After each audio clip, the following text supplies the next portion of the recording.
Good afternoon or good morning to some of you. I would like to warmly welcome everyone back after the break. I am glad to see new faces among participants, and I'm really looking forward to hearing the upcoming presentations. So without further ado, I now pass the floor to Gvantsa Ghvinjilia, who will moderate the final session of the first day of our conference. Good afternoon, everyone, and welcome to this online session number 2 of International Online Conference on Renewable Music. I'm Gvantsa Ghvinjilia from Tbilisi State Conservatoire, and I will be chairing this session. So we have an exciting lineup of speakers who will share their insights on conference main topics. So each speaker will have 20 minutes for their presentation, followed by a question and answer session and comments. So please make sure to mute your microphones during the session to avoid any background noise. We appreciate your cooperation. Now I want to present the first speaker, Daria Jabłońska, the State Primary and Secondary Music School in Zduńska, Wola, overhearing the world around an ecology of music, renewable music, soundscapes, and ear training. So microphone is yours, dear Daria.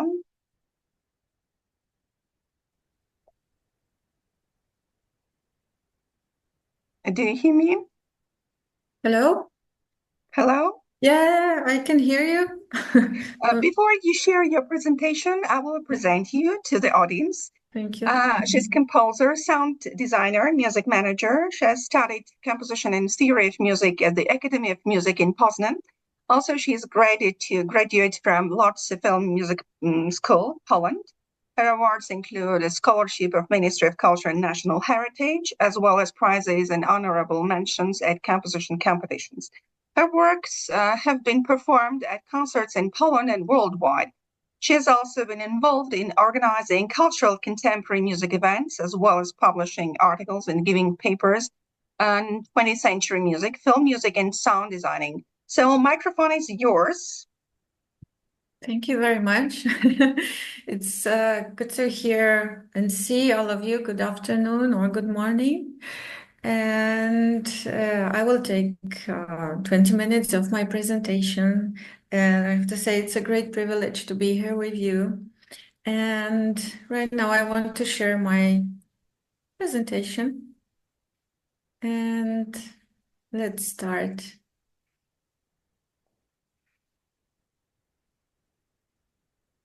Okay.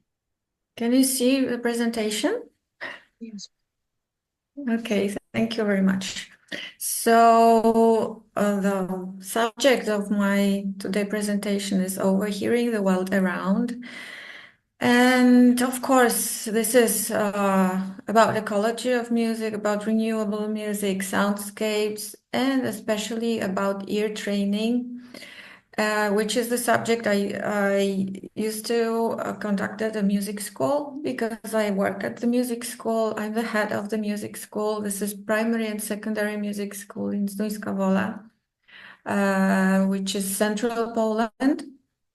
And I would like to share some thoughts and experiences with you on how to incorporate all these ideas into teaching at school. This picture which I choose, this is the picture from the school concert. And this is the show of the girls who are students at Eurythmics. And they are doing this stage presentation.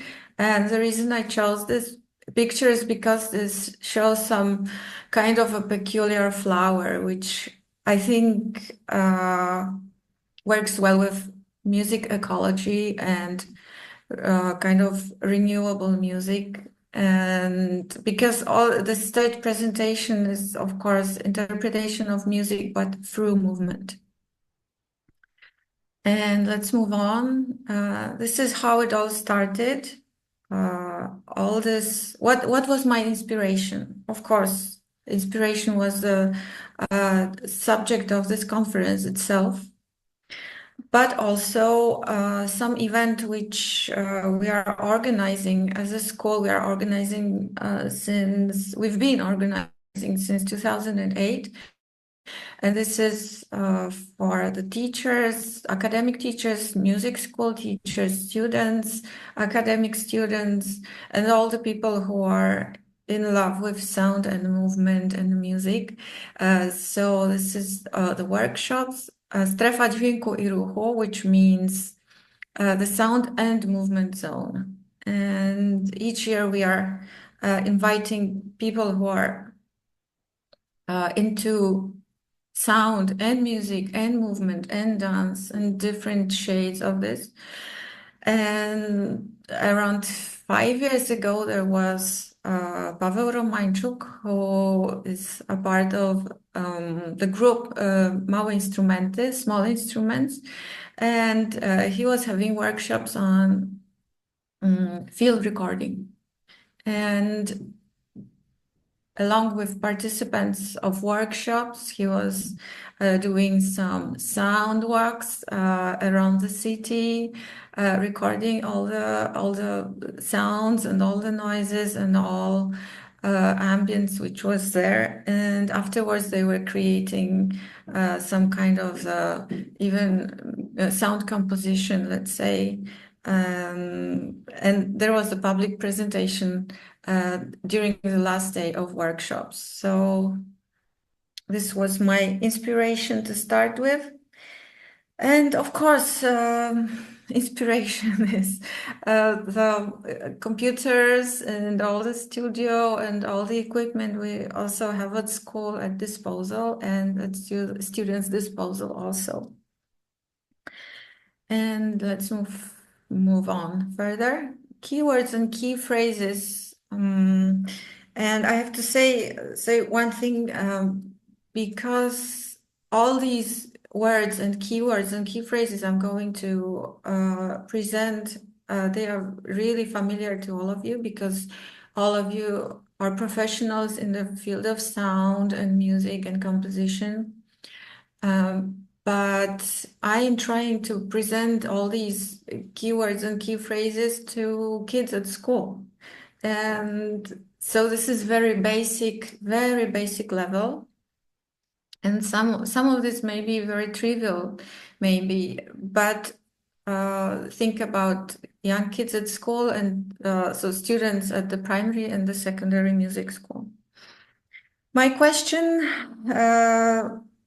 about the ear training was if ear training is only about dictations or intervals or chords or recognizing this by ear or trying to recognize it and writing it down. So my answer to this question is, of course, not. This is not only about dictations, polyphonic stuff. This is also about many different things about sound and the nature of sound itself. So what are the keywords and key phrases? As I said, many of you know this well. And this is like sound walk. Some of this comes from Pauline Oliveiro's concepts, and some of this comes from Hildegard Westerkamp concepts. Sorry. So sound walk, field recording when we record something outside, and there comes the phrase from Pauline Oliveiro's deep listening and mindful listening, which is quite connected to the mindfulness, this thing of mindfulness, which is very popular in psychological field also. Also soundscape and music ecology, environmental composition, which again comes from Hildegard Westerkamp, sound art, music and sound recycling, sound design, sound studies, and everything we can say about sound could be put in here. And what are tools and exercises which I was trying to incorporate during my classes at school, at the primary and secondary music school. And by the way, this is the stage before the school concert. So you can see here not only instruments, but also lots of equipment, lots of music and sound interfaces. So our students are quite familiar with all this sort of equipment, some kind of software, because this happens many times during the school year when we are having our concerts at school. And okay, so what are tools and exercises? This is, as I said, a very basic level. So we need to have a sound recording device, any kind of sound recording device. We need to have, well, we may need mobile phone, which is actually the most popular device. And sometimes it's the easiest way, just to go to the city, go somewhere outside and record some sounds through mobile phone. And of course, we need some laptop, we need some computer, we need some audio interface. It may be some internal or external audio interface. So as you can see, this is not a very complicated equipment. This is something everyone really can have even at home. We don't need to have any special studio for this. What else we may need for our sound art? Of course, DAW software of any kind. So it can be, of course, it can be something more professional like Logic Studio, which we have also at school, but it can be something which is quite popular and free and which is easy to access for everyone. So this may be also Audacity, which is free software. And what else we may need? Of course, if we have some digital virtual instruments like Omnisphere, it's very nice, but actually we don't need this for processing the sound recorded somewhere in the field or somewhere outside or somewhere in the city. We need some basic plugins of effects because this is something kids and students really enjoy. And it would be good to have some monitors, some speakers, some headphones for this. This is quite obvious. And let's move on. How we are doing this? Because this is not workshops, but this is just regular class at school, which usually ear training at school takes 45 minutes, and there is 45 minutes 2 times during a week. So we have to somehow organize this work. So first thing is to take a sound walk and record some things which seem to be interesting.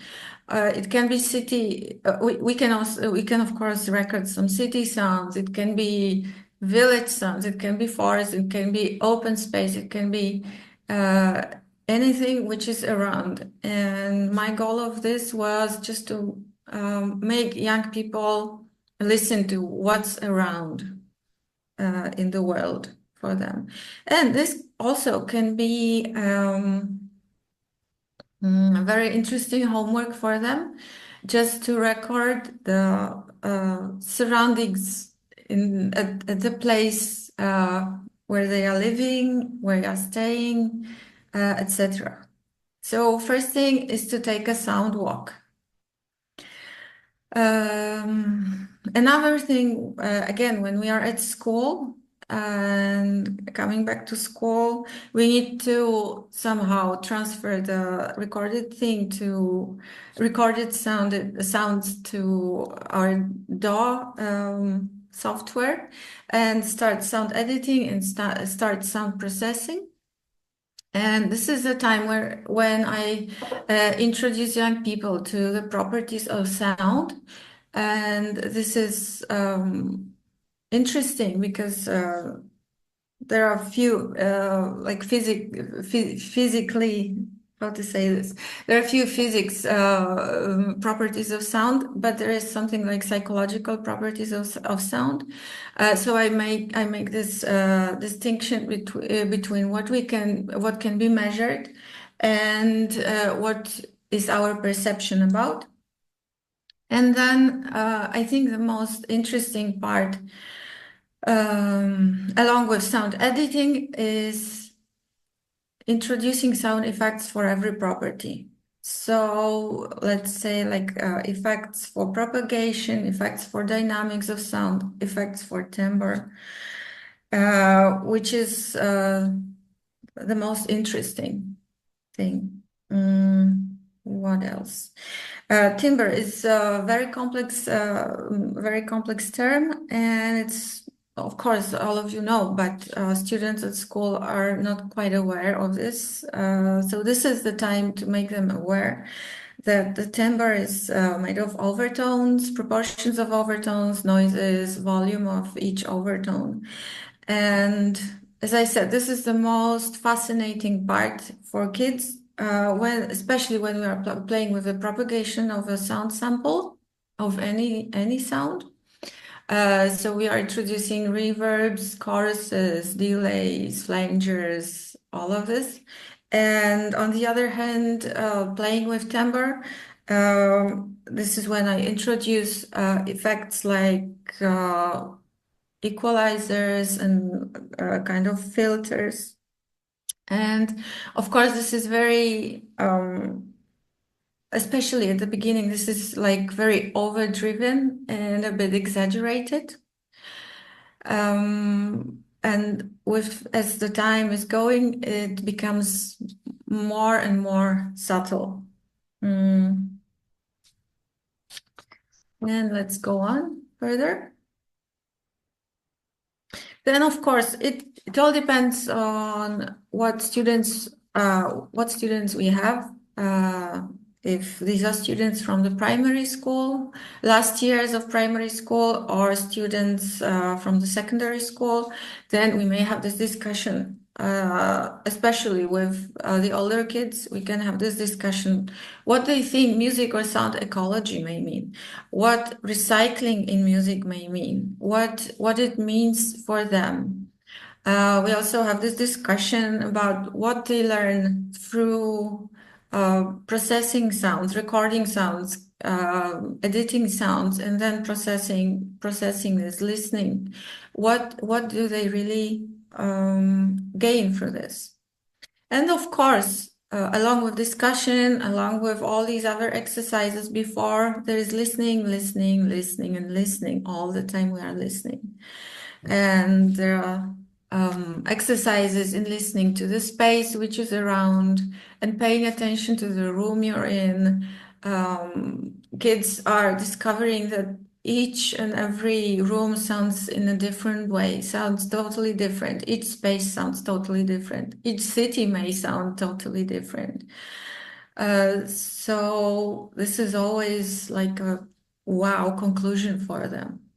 So what are advantages of such attitude to ear training at music school?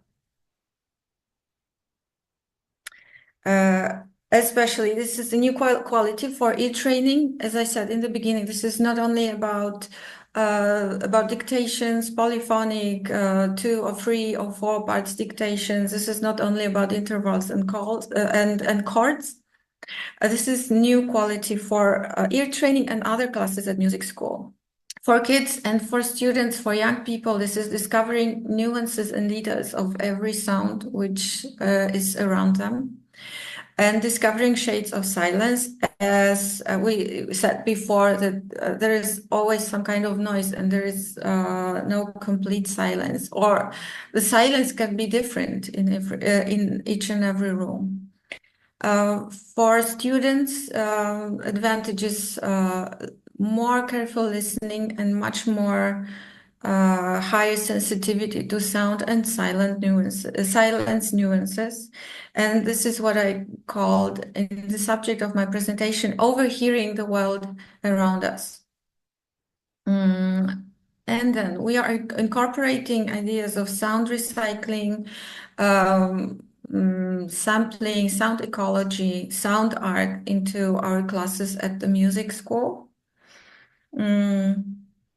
What else? Of course, for this students, this is getting to know 20th and 21st centuries composers, philosophers, their concepts, their music ideas. So they're getting to know, as I said before, Paulina Oliveros, Hildegard Westerkamp, Barrett Truax, and Mari Schaffer, etc. Also, this can be developing creativity, and this may end with making own sound composition and own sound work, sound art. What is also important is getting to know mixing and music and sound production terminology. This is also making young people to know what traditional ear training may lead to. And what traditional music school may lead to. They don't have to be musicians. They don't have to only play the instruments. Also, they can be music producers. They can be sound artists. They can be composers, etc. And this is a great base for future studies and career. As I said, it can be production of sound, it can be production in music, it can be sound designing, etc. And thank you for listening to my presentation. Please, I encourage everyone to feel free to ask any questions, to participate and engage in discussion. So please don't hesitate to ask. And thank you for this brilliant and amazing presentation and to share your experience. Please. May I ask you, I was wondering because you know, some parents maybe are surprised what you're doing with the kids. Is there any negative feelings from the part of the parents that they are not doing the proper training about intervals, chords, and so on? Or is it the opposite, that everybody is happy? I didn't notice any negative approach to this from the parents' sides. Of course, parents know what we do. Like if we go for a sound walk, they know that we are going for a sound walk, sorry. And they know that I'm taking kids somewhere outside the school. But I think the kids are really fascinated that they can do something else during the class, and they can all the sounds around. So until now, I didn't have any negative experiences with parents, which of course may happen because people are people are thinking in a traditional way mostly. But this is not like I'm doing this all the time during my classes of ear training. Well, of course, we are doing also intervals and chords and all this sort of stuff.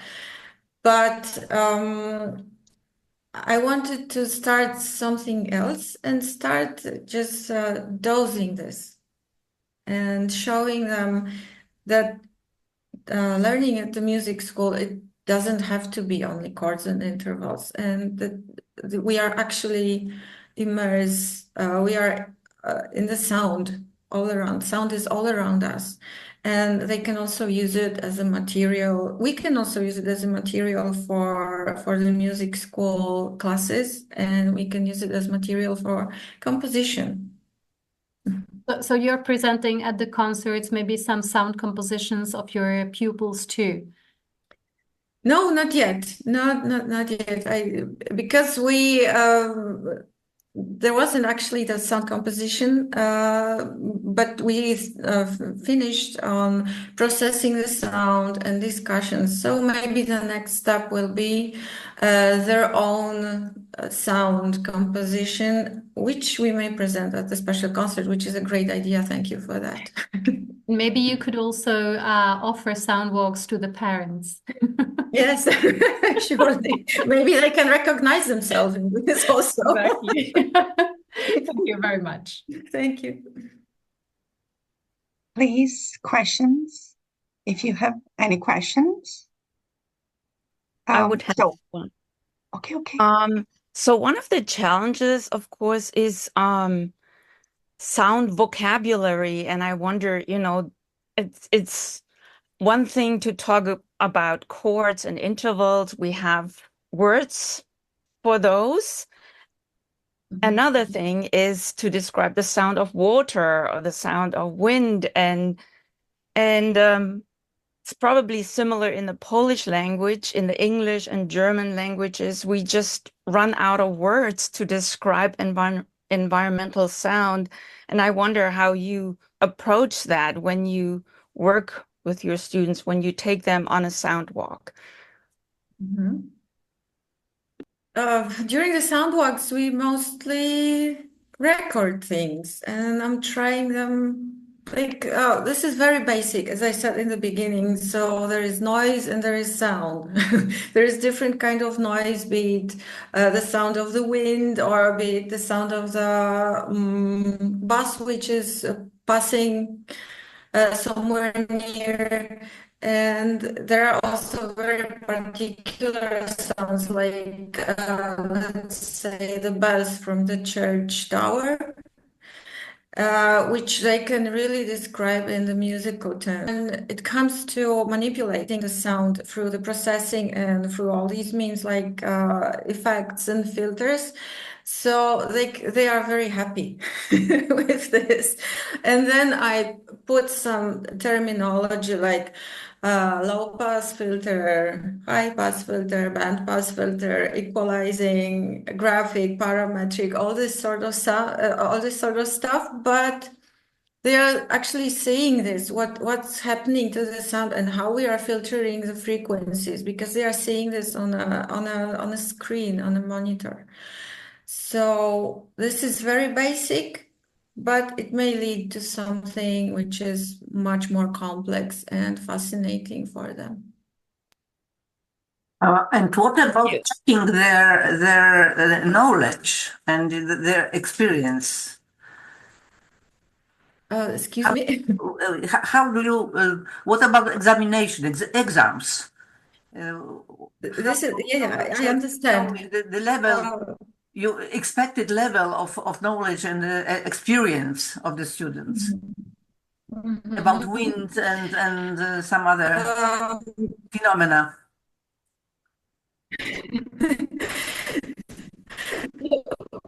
Yes, I understand, but this is not this ear training. This is not only about listening to the wind and listening to all the noises. This is just like a cherry on top. If we are having examinations, these are examinations in chords and scales and all this, of course. But this is, like, as I said, a cherry on top when we can go to the nature of the sound, which is very fascinating. And how to say this? I'm not giving so much time. This is not only about listening to the sound and overhearing the world around us. There is also regular traditional ear training too. So okay. Yeah. But I think it's very interesting. Your approach to ear training is very, very interesting. This is okay, thanks.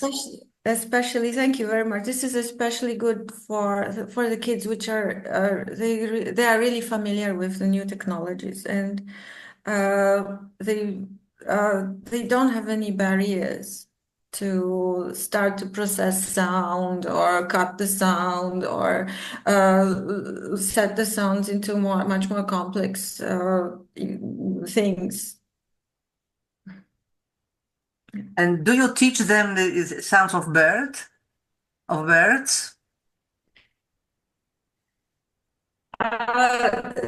This is at the beginning when I started the history of music.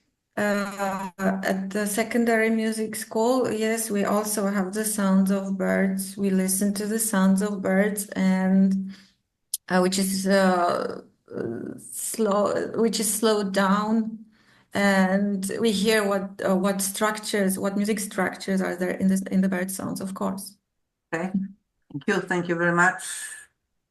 Thank you very much for this very interesting discussion and presentation. And so our next speaker is Sabine Feisst, Arizona State University, and the topic of her presentation is Sustaining Sonic Features Through Understanding Hidden Acoustic Ecologies. Before she shares her presentation, I will present her. She's a professor of musicology at Arizona State University School of Music, Dance, and Theater, co-director of Arizona State University's Acoustic Ecology Lab, and sustainability scholar at Arizona State University's Global Features Laboratory, exploring 20th and 21st century music across the globe, improvisation and sound students, sound studies, and ecomusicology.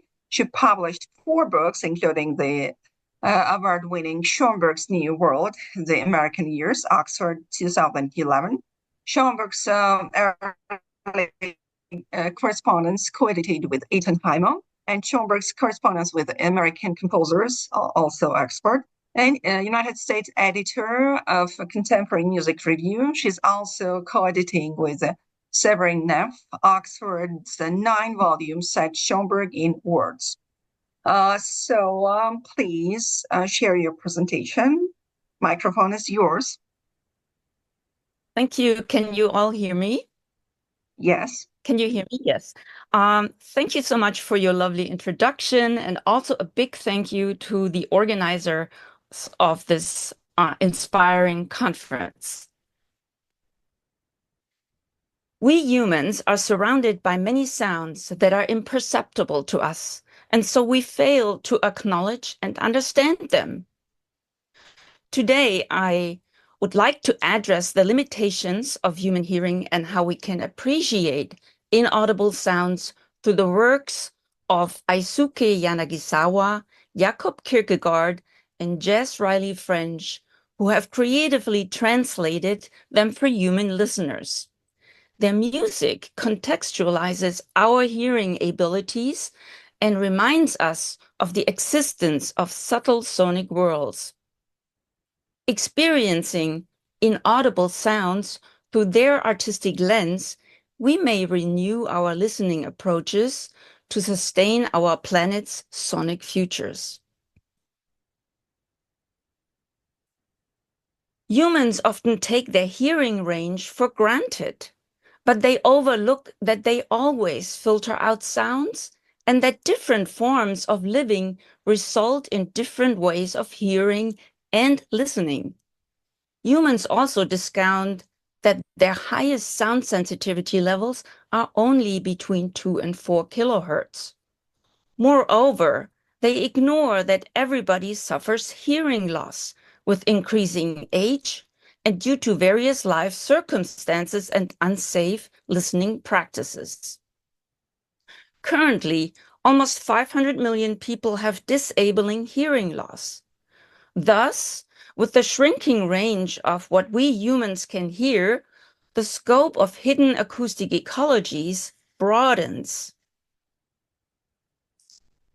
However, indigenous people, the hearing-impaired acoustic ecologists, and artists have explored multi-sensorial forms of sound perception, including whole body listening, to access inaudible sounds. The near-deaf percussionist Evelyn Glennie senses sound waves, especially low frequencies, with her feet as floors and other solid materials serve as transducers. Hearing assistive technology, such as hearing aids and ear implants and other sound amplification and recording devices, have helped humans to access otherwise inaudible sounds, albeit in filtered ways. Early sound amplification and microphone developments were driven by the search for hearing loss solutions before being advanced in the sciences, the military, and the arts. Today, artists and scientists use multi-sensory listening and/or assistive technologies to eavesdrop on hidden acoustic ecologies, often aiming at sustaining the voices of endangered species and habitats. Humans can only hear a fraction of their natural and built environments. They cannot perceive infrasounds, sounds below 20 hertz, from volcanoes, earthquakes, and thunderstorms, sounds that pigeons, elephants, and baleen whales can hear. Elephants and baleen whales emit and perceive such low frequencies to communicate with distant mates. An even larger number of animals, bats, cats, dogs, and insects, emit and hear ultrasound, sounds above 20 kilohertz. The greater wax moths, for instance, can hear up to 300 kilohertz to escape predators. Although unable to hear them, humans also generate infrasound and ultrasound. Infrasound from nuclear testing machinery, home appliances, and sonic weapons, plus ultrasound from sonar devices, pest and algae control systems. Besides infra and ultrasounds, humans cannot hear frequencies whose pressure level is below 20 micropascals. These include the quiet sounds of butterflies, jellyfish, worms, and plants. Long perceived to be deaf-mute and mute, plants emit and receive sounds, often when under stress. Wolves, dogs, or cats can also detect such quiet sounds and also faraway sounds. Human insensitivity toward hidden life on our planet, for instance, human insensitivity toward hidden acoustic ecosystems have harmed life on our planet. For instance, infrasound emitted by freight ships in the ocean has gradually shrunk the communication radius of whales. The low frequencies at harmful decibel levels of seismic testing for oil and gas exploration and high-intensity sonar activities have impaired the communication and well-being of whales, dolphins, and squid. Designed to deter unwelcome insects and rodents, ultrasonic pest repellers distress dogs, hamsters, and young adult humans. Ultrasound exceeding 120 decibels can damage human hearing. The loud and low frequencies of infrasonic weapons designed to repel crowds and pirates cause nausea and digestive problems in humans. Such sonic conflicts impact human and non-human health, but also leads to species migration and extinction, and thus to substantial transformations of ecosystems. Listening to the nightly outdoor sounds, few humans may be aware of the musicality of bats. Demonized in Western culture, bats fulfill crucial ecological functions and are highly vocal animals. Having poor vision, They use ultrasonic vocalization in echolocation for navigation and food hunting. They also use communicative calls and sing territorial and courtship songs, which baby bats learn from adults and then evolve into large and distinct regional repertoires. Bat songs have sophisticated structures, which have been closely studied since the 1990s, when modern bat detectors could capture bat sounds, visualize them, or translate them into human hearing range.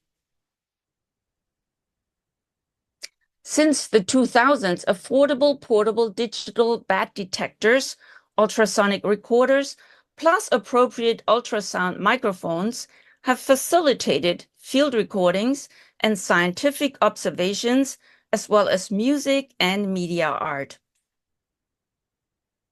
The Kyoto-based audiovisual artist Eisuke Yanagisawa is among the first to feature bat songs captured by a bat detector in his music. It was a timely gesture given that bats, the most populous mammal species in Japan, are threatened with extinction.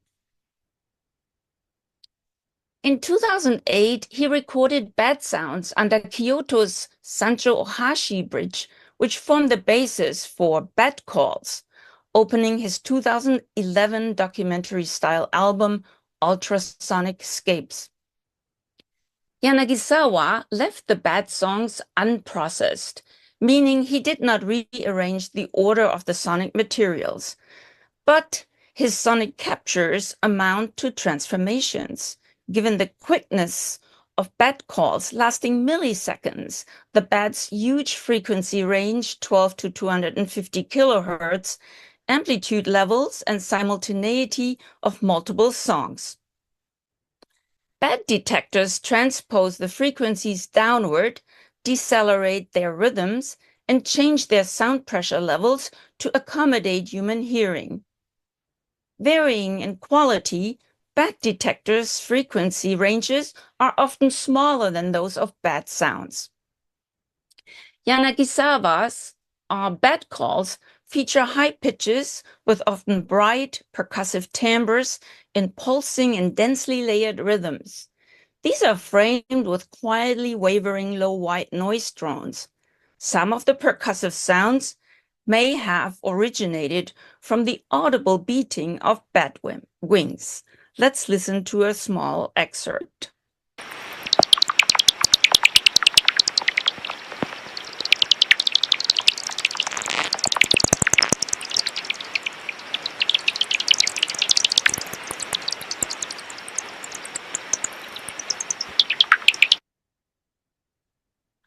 On his album, Yanagisawa contextualized the bat songs with other non-human and human-generated ultrasonic captures in Kyoto, sounds of cicadas, street lights, furin bells, and his PC, exposing our lives' far-reaching ultrasonic networks. Besides Yanagisawa, Karen Power, Hana Tuliki, and others have also explored the sound of bats across the globe, countering their new demonization as coronavirus transmitters.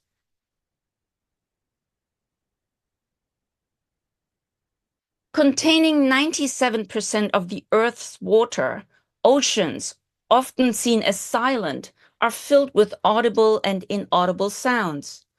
Oceanic acoustic ecologies are highly dynamic, but troubled. Pollution, acidification, rising sea temperatures, and overfishing have endangered marine wildlife and its voices. Sound pollution from Navy sonar, seismic air guns, and freight ship traffic, specifically pervasive infrasound, has injured or killed animals depending on sound for communication and navigation. Pioneered in the 1800s and refined for navigation and surveillance in World War I, modern hydrophones, microphones for underwater recording, are now essential for aquatic acoustics research. Since the 1960s, musicians have used underwater recordings and employed hydrophones when they became widely available. Thus, they have granted us access to marine wildlife sounds whilst providing powerful soundtracks for environmental activism in the last decades.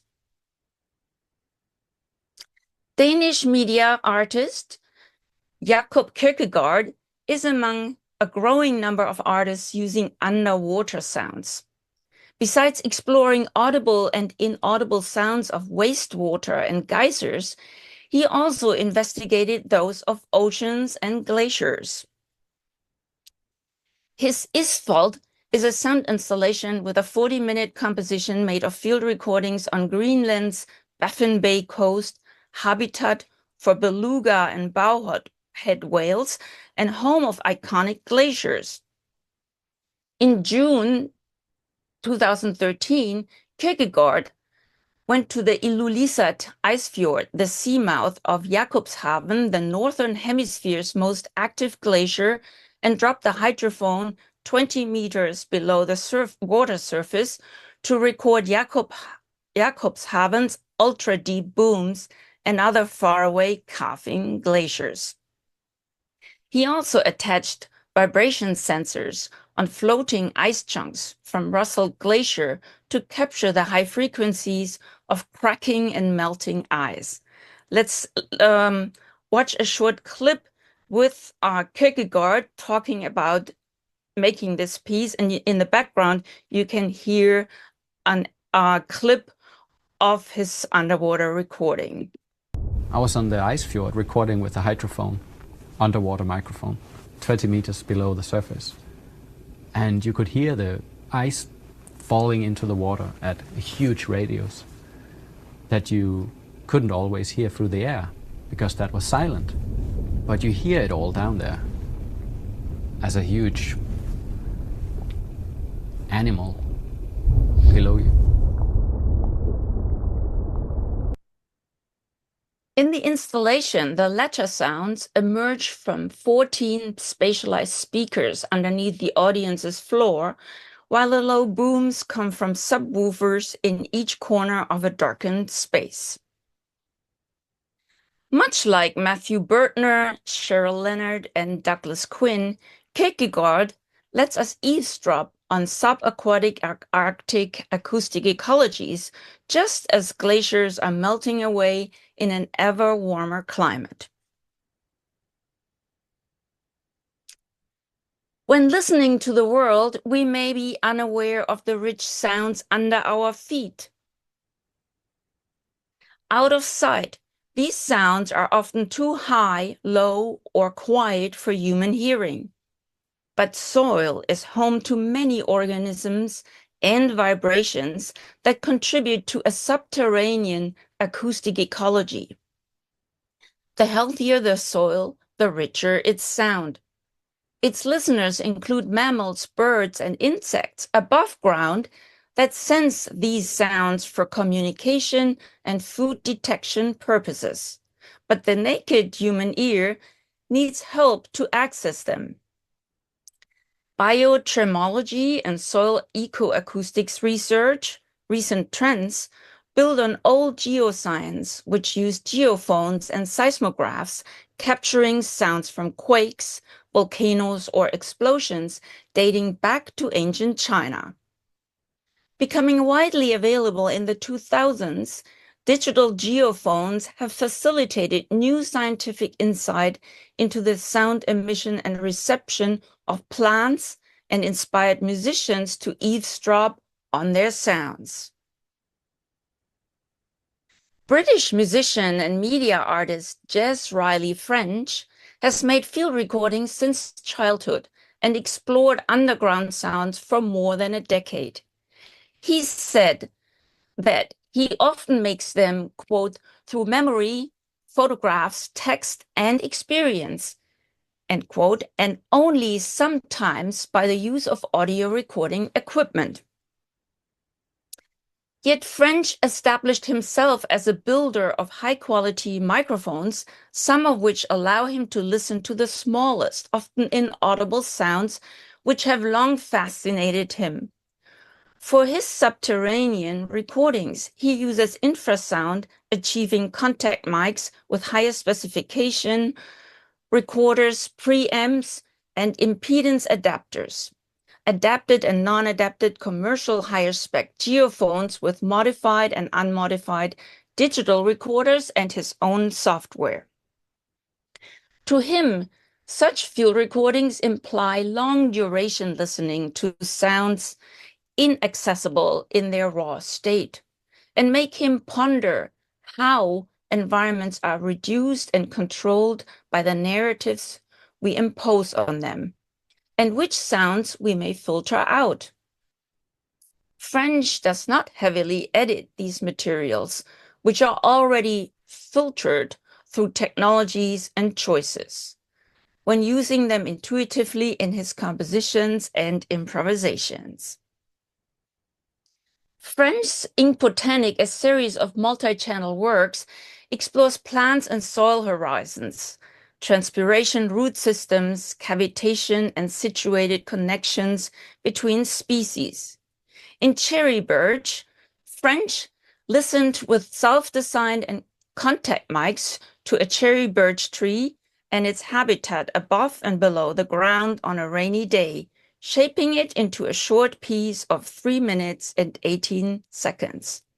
We hear gentle impressions of a tree absorbing rainwater through its roots, while birds, insects, fungi, moss, and ferns add a multi-layered fabric of low and middle-range frequencies in nuanced timbres, rubbing, crackling, and rustling.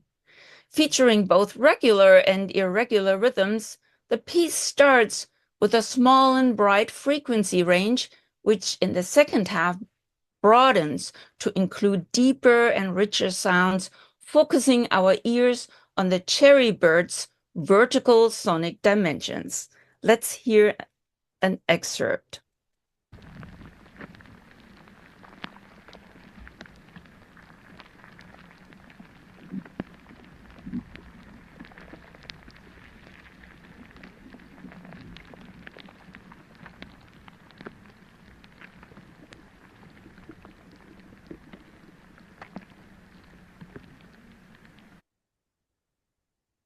French, along with Kierkegaard, Bill Fontana, Marcus Meder, Karine Bonneval, and others exploring subterranean sounds, have nudged us to soften our often heavy and harsh human footprint, to acknowledge the existence of our planet's gentlest voices. Experiencing hidden acoustic ecologies, airborne, subaquatic, and subterranean sounds beyond our hearing range leads us toward a better sense of the existing realities that are imperceptible to us, even as our hearing range is shrinking. These sonic realities, although seemingly separate from our own, are deeply interconnected with the perceptible ones and crucial for our own sonic futures. While eco-acousticians have driven conservation, industry, and military policy changes through monitoring of hidden sounds, much needs to be done to turn the public toward attentive, inclusive, and relational listening, indeed, a renewal of listening. Through that, the public will be better equipped to enact social and environmental change to address our climate crisis. Yanagisawa, Kierkegaard, and French have advanced this goal through creative translations of otherwise inaccessible sound worlds. They are expanding our experiential horizons needed for renewable music and sustainable futures. Jen Key.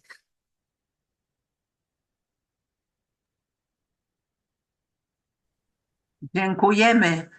Dziękujemy.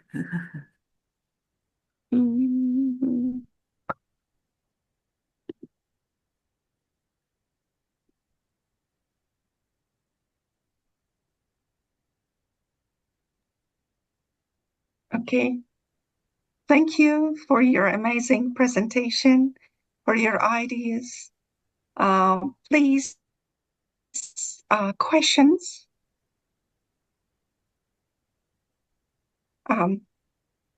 Please, questions, if you have some questions. Or I have one. So what do you think about influence of sounds of planets and black holes or quasars? So what is happening in the heaven, in the sky? Honestly, my paper focused on the Earth, and there's a lot we don't understand and have to explore and come to terms with.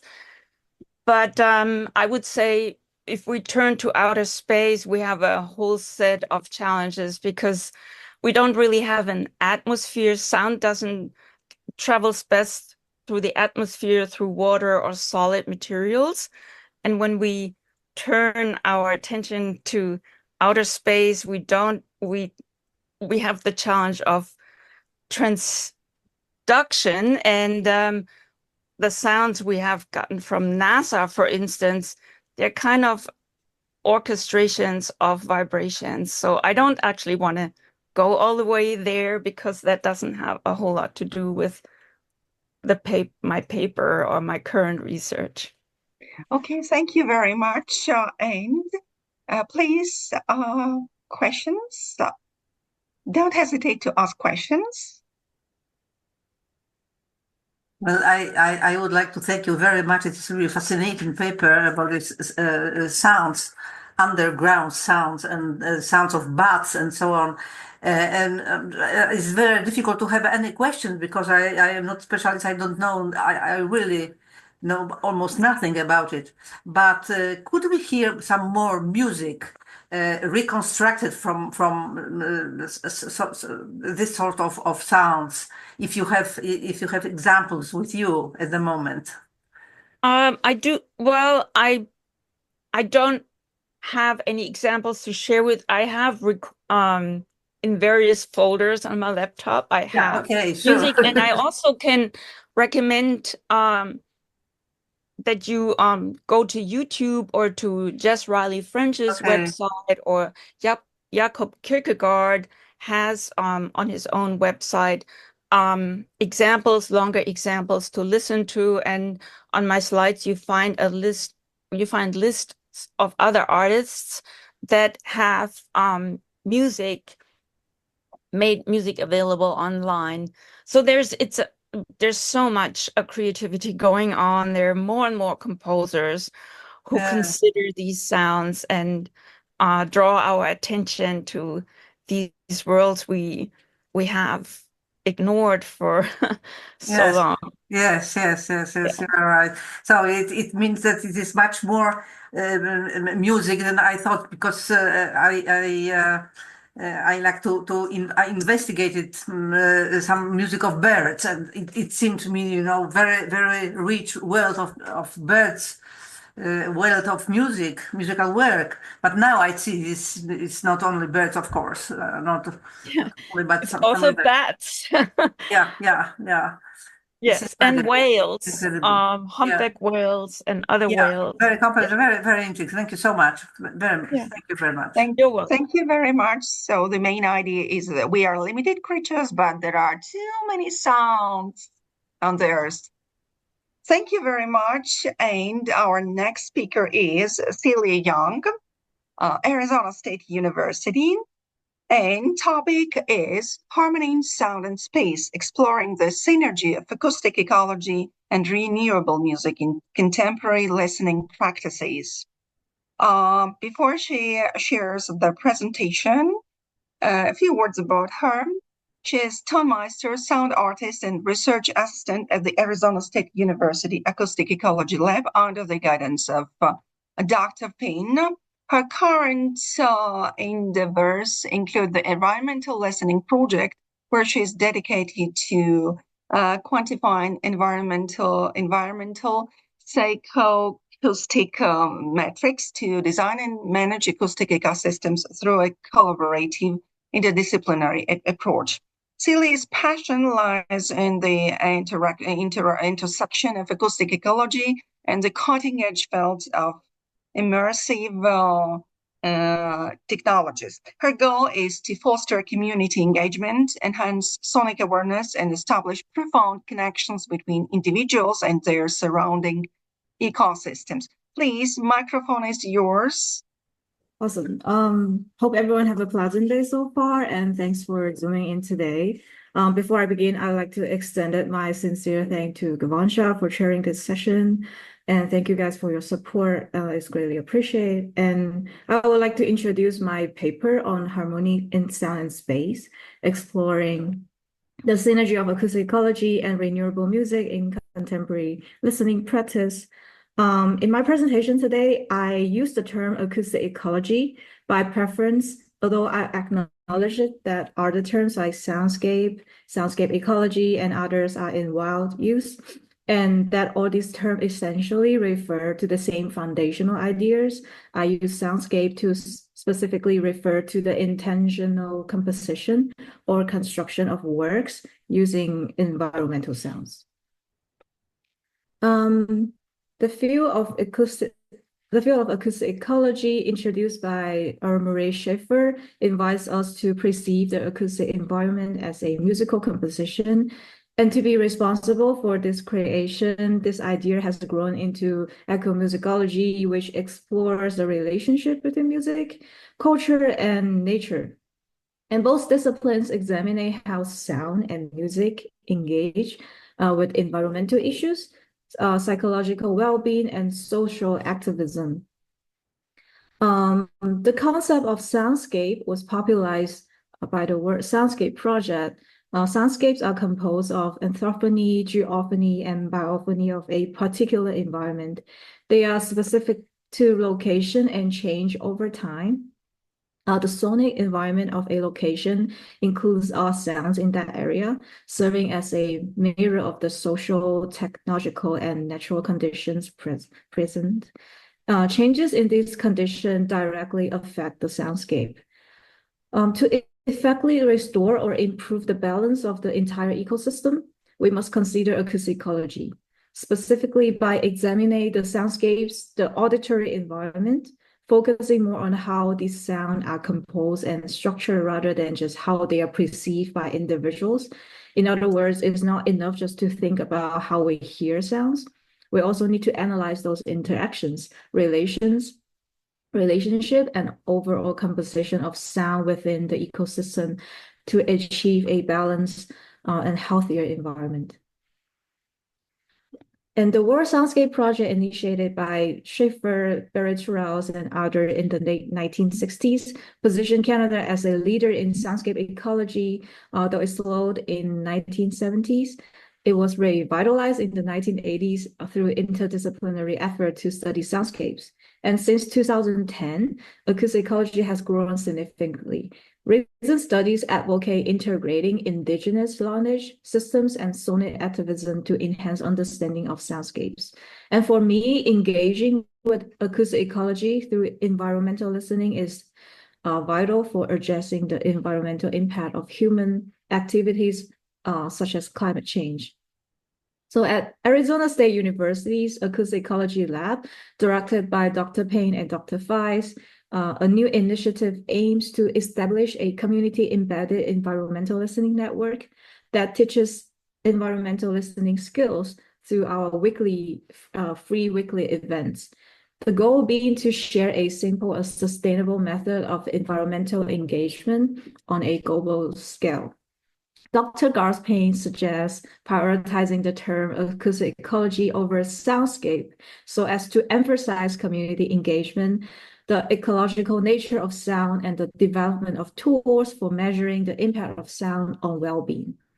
And the practice of community environmental listening is an effective approach to understanding the acoustic ecology around us, our place within the environment, and essentially how to become present on the land in which we live. This practice emphasizes the importance of environmental listening to comprehend the quality and composition of acoustic environments and how they change with season and climate impacts, starting with an exploration of the relationship between living beings and their soundscapes. Scholar Mark-Peter Wright advocates for a post-nature approach to sound, focusing on the interconnection between natural and human-made sound. His work calls for rethinking the role of anthropogenic sound within our soundscapes. So by acknowledging and accepting those human-generated sound rather than attempting to exclude them, we open ourselves to new perspectives on how to engage with our changing acoustic ecology. Many contemporary artists connect environmental awareness, listening practice, and music production to engage with their acoustic ecology.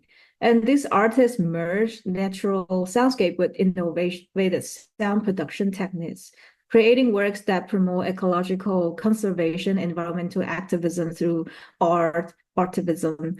Their contribution demonstrates how sound can deepen our understanding of our relationship with nature and encourage reflection on the environmental impact of human activities. I would like to share 6 case studies, starting with Bernie Krause. He has spent decades recording sounds of nature, blending his background in music with environmental conservation. His work, such as the Great Animal Orchestra, emphasize the need to preserve area free from human-generated sound and highlight the complexity of natural soundscape. Another example, Cosmo Sheldrake, is a London-based artist who fused Baroque pop and Vocaccia in his album Wake Up Call, which feature recordings of endangered birds to raise awareness about environmental threats. His music often supports conservationist efforts such as protests and march. And I have a short example to demonstrate.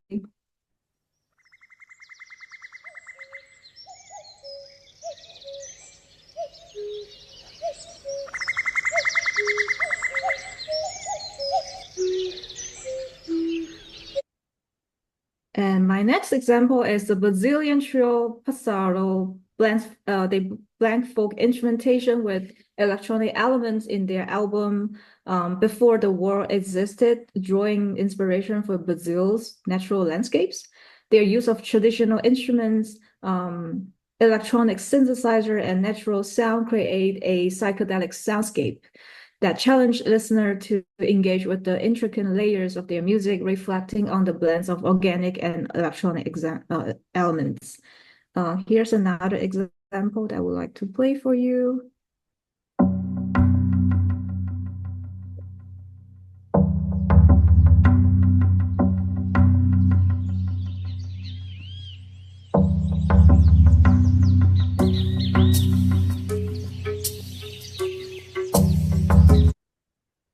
And to the next one, I would like to share an example from my mentor, Dr. Gus Paynes. His current research center on the Listen project.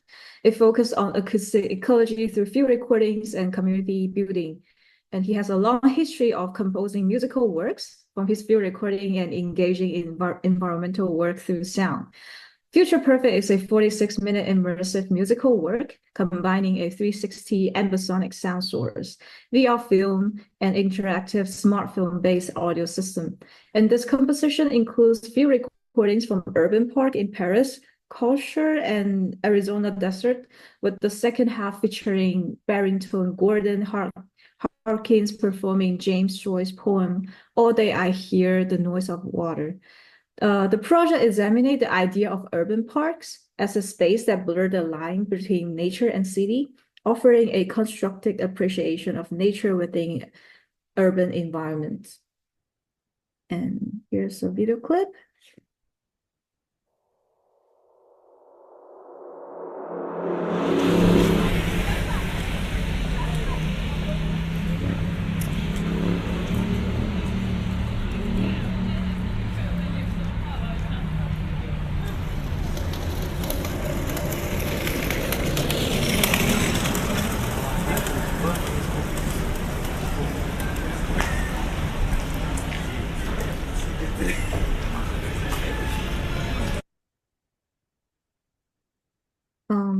A unique feature of the performance involved audience participation through smartphones, which become part of the sound ecosystem, transmitting sound between devices and loudspeakers.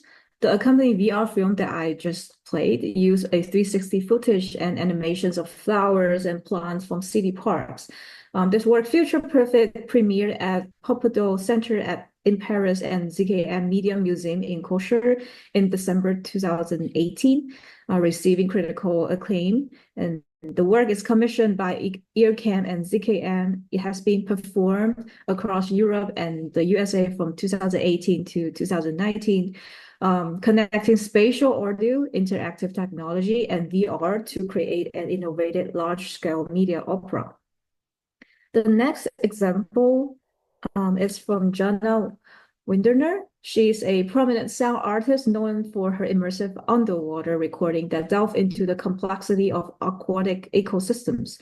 Her work often emphasizes the unseen and unheard sound of underwater life, such as communication of marine animals and environmental shifts.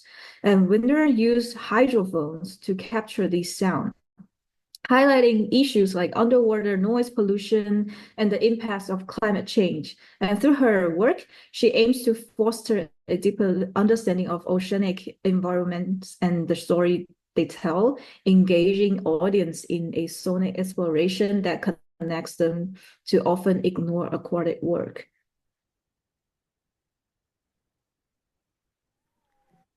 Oops.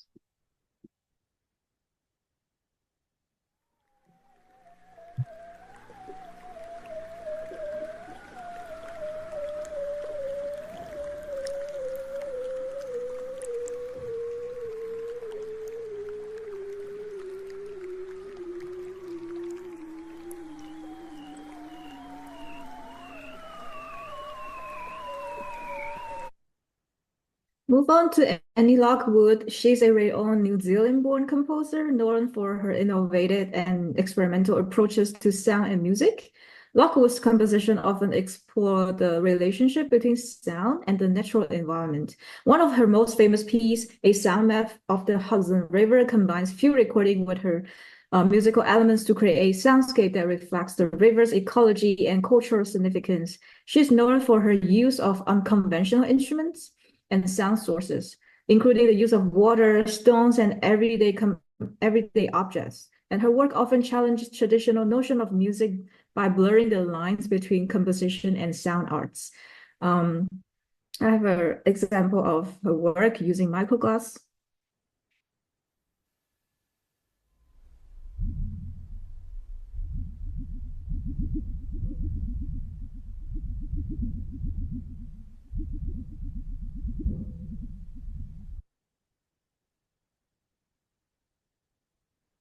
Just as endangered species and the environment face crisis, the urgency for sustainable practice in music becomes apparent when we consider the decline of certain musical culture and traditions. Sustainability refers to practice that can persist indefinitely, particularly those that meet current needs without jeopardizing future generations. And at Arizona State University Acoustic Ecology Lab, our approach to sustainability in environmental listening project emphasizes the importance of listening to the environment as a catalyst for social and environmental progress.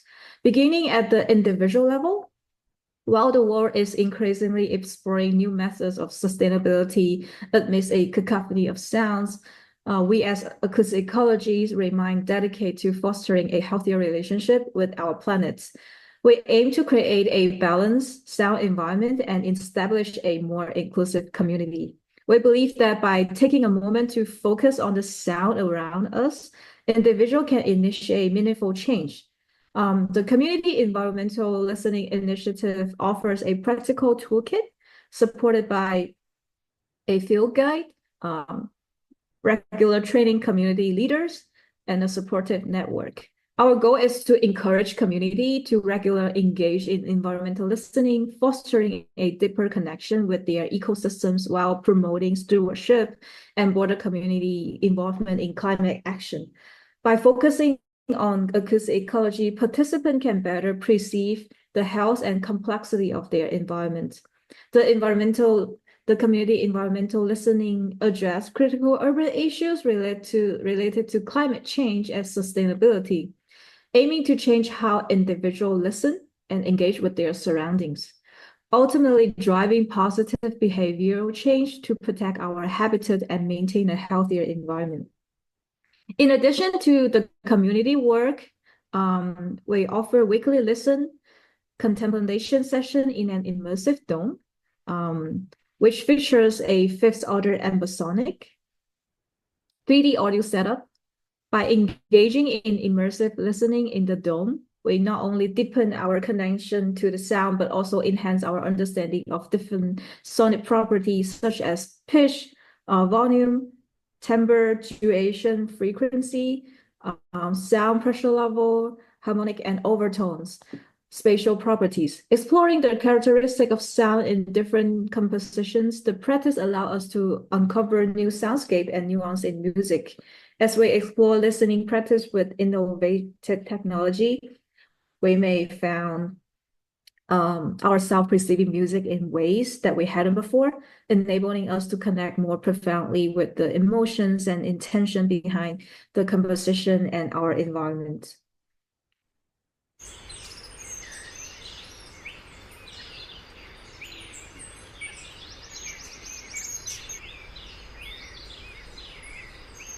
In our weekly listening session, we played the sounds of the Costa Rica rainforests for people to stay and chill out at this 1 hour break. In 2022 and 2023, the Ambisonic Dome has been featured in the Prince Contemporary Music Festival at ASU. And this music festival is held annually at Arizona State University's School of Music, Dance, and Theater, and seeks to build a community of performers, composer, and audience through the creation of contemporary music.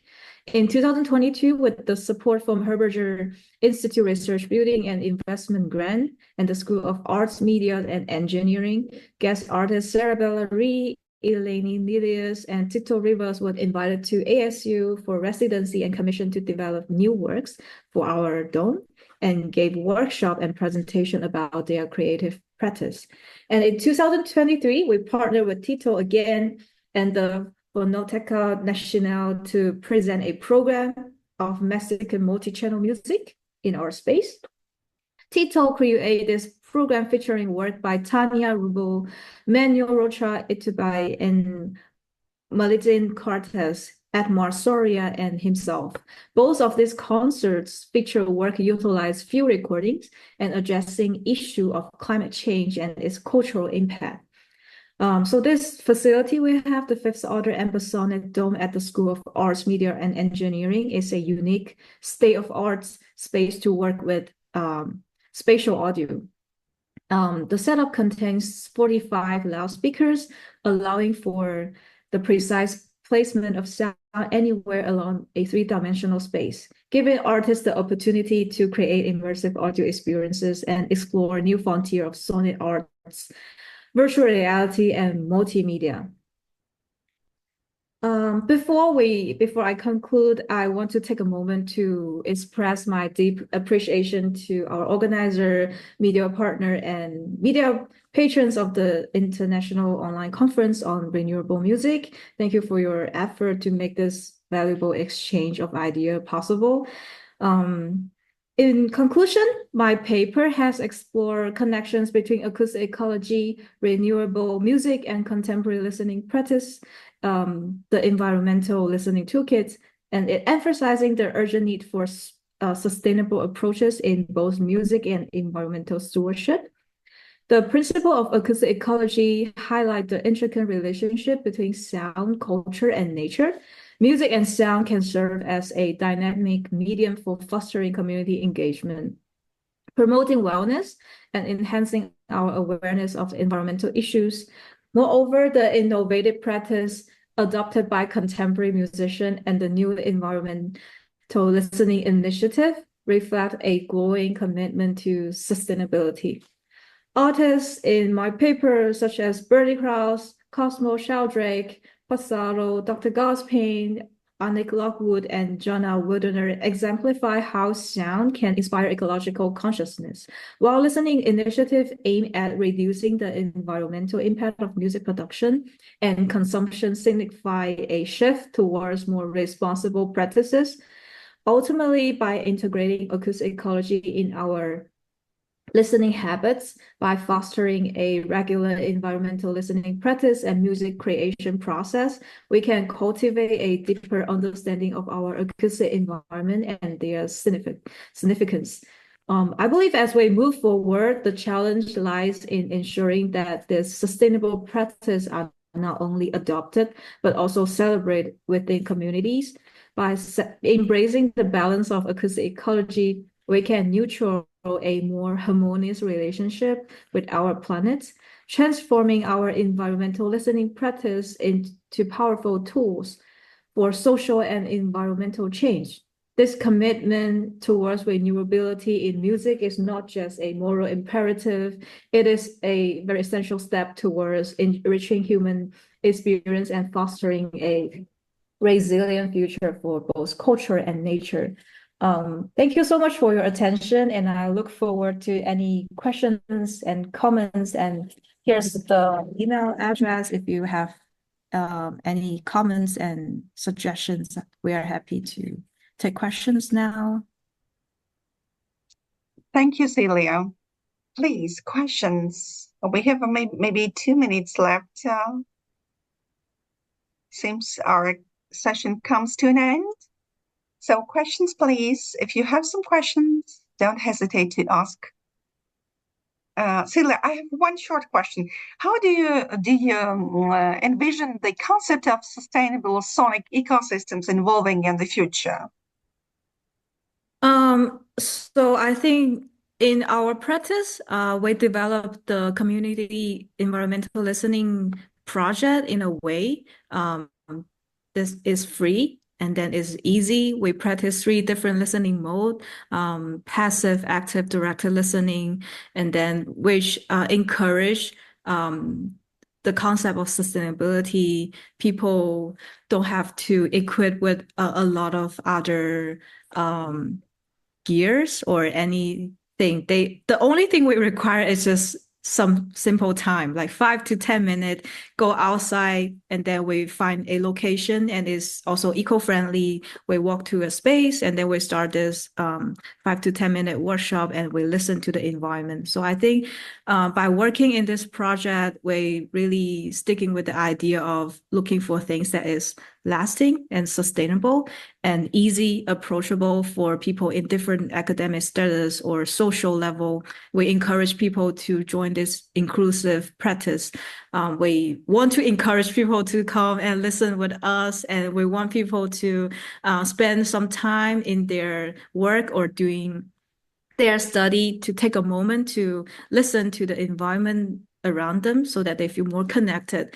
And especially in our practice, I think the future for renewable or sustainable practice will be involving with innovative technologies such as the ones that we are engaging with, the ambisonic technology, which allows for people to experience soundscapes in different locations, and with the accurate representation of soundscape that was recorded in outdoor environment, we're able to transform and deliver in different sound format, either in stereo, mono, or even higher order ambisonic. Dolby Atmos, ambisonic is a really good audio format to making everything possible.